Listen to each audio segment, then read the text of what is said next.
Hello అండి, welcome to our channel. ఈరోజు నేను చూపించబోయే రెసిపీ క్యాష్యూ టమాటో కర్రీ అండి. దీనికి కావాల్సిన ఇంగ్రీడియంట్స్ క్యాష్యూ, ఇది మన ఇష్టం ఎంతైనా వేసుకోవచ్చు, టేస్ట్కి తగ్గట్టు. ఆనియన్స్, తర్వాత టమాటోస్ ఆల్రెడీ నేను చాప్ చేసి పెట్టేశానండి. ఇప్పుడు ప్యాన్ పెట్టేసుకొని స్టవ్ ఆన్ చేసుకోవాలి. ఆయిల్ వేస్తున్నానండి, ఒక 4 to 5 స్పూన్స్ వేస్తున్నాను నేను. కొంచెం ఆయిల్ ఎక్కువ ఉంటేనే బాగుంటుంది. కొంచెం జీలకర్ర వేస్తున్నానండి నేను. జీలకర్ర అంతే, ఇంకా వేరే ఇంగ్రీడియంట్స్ ఏం లేదు తిరువాతికి. తర్వాత క్యాష్యూ కొంచెం వేగిన తర్వాత ఆనియన్స్ వేద్దాము. ఇది కొంచెం వేగిన తర్వాత క్యాష్యూస్, ఆనియన్స్ వేసేస్తున్నాను. మరీ ఎక్కువగా వేగితే మాడిపోతాయండి, సో అందుకనేసి కొంచెం వేగిన తర్వాత వేసేస్తున్నాను. ఆనియన్స్ అన్నీ వేసేసి, ఆనియన్స్ కొంచెం వేగిన తర్వాత టమాటాస్ వేసాను. ఇప్పుడు టమాటాలు వేగాయండి, మరీ సాఫ్ట్గా వేగే వరకు కాకుండా కొంచెం వేగుతాను. టమాటాలు అంతా వేసుకోండి.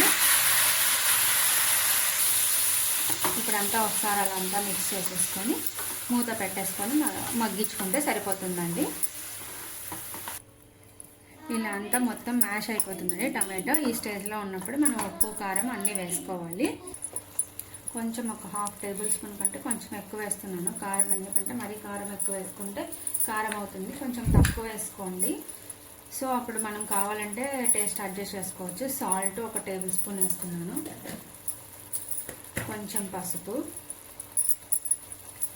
టేస్ట్ బ్యాలెన్స్ చేసుకోవడం కోసం షుగర్ అయినా వేసుకోవచ్చు. నేనైతే షుగర్ వేయకుండా బెల్లం వేస్తున్నాను. షుగర్ కానీ బెల్లం కానీ ఏదైనా వేసుకోవచ్చు, కొంచెంగా వేసుకోవాలి.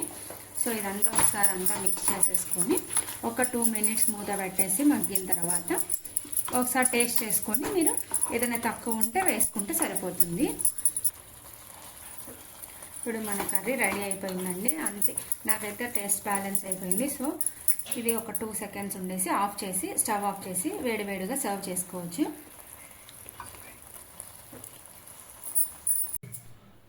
ఇప్పుడు మన వేడి క్యాష్యూ టమాటో కర్రీ రెడీ అయిపోయిందండి. ఇది మనము పుల్కాలోకి, చపాతీలోకి, పరోటా దేంట్లోకైనా టేస్ట్ బాగుంటుంది. Thanks for watching. Please like, share and subscribe. ఈ కర్రీ చూపించాను కదండి, పుల్కాలు చేస్తున్నాను. ఆల్రెడీ పిండి తడిపేసి నేను ఇలా రుద్ది పెట్టేసుకున్నానండి. పెన్నం, ఇది మట్టి పెన్నం అండి. నేను మట్టి పెన్నం తెచ్చుకున్నాను. ఆల్రెడీ సీజనింగ్ చేసి పెట్టేసుకున్నాను. 2-3 times కూడా యూజ్ చేశాను.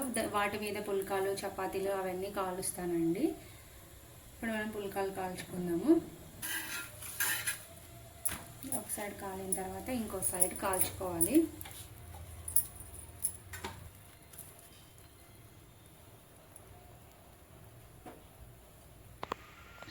ఇలా పుల్కాలు అన్నీ కాల్చుకున్న తర్వాత మనం కర్రీతో సర్వ్ చేసుకుందామండి. ఇప్పుడు ఇంకా వేడి పుల్కాలతో టమాటో కర్రీ రెడీ అయిపోయిందండి. Thanks for watching. Please like, share and subscribe.